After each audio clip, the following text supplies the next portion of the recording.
এক রাতে রাশেদ নামের এক যুবক বাজি ধরে কবরস্থান পার হতে রাজি হল। রাত 12টা, চারদিকে নিস্তব্ধতা, শুধু ঝিঝি পোকার শব্দ। হঠাৎ সে শুনল খু খু খু মাটির নিচ থেকে। রাশেদ থেমে গেল। শব্দটা আসছিল সেই একলা কবর থেকেই। কবরের মাটি কাঁপছে, ধীরে ধীরে ফেটে যাচ্ছে। হঠাৎ একটা হাত বেরিয়ে এলো। মাটিতে লেগে থাকা নখগুলো লম্বা আর কালো। তারপর আর একটা হাত, পরবর্তীতে একটি মাথা। চোখ দুটো সাদা, কোনো মনি নেই।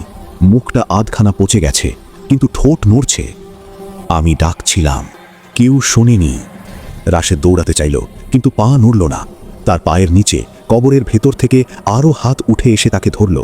তখন সে বুঝল এই কবরটা একা না।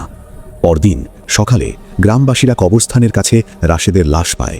শরীরে কোনো আঘাত নেই, কিন্তু মুখটা ছিল এমন বিকৃত যেন মৃত্যুর আগে সে এমন কিছু দেখেছে যা মানুষ দেখার কথা না।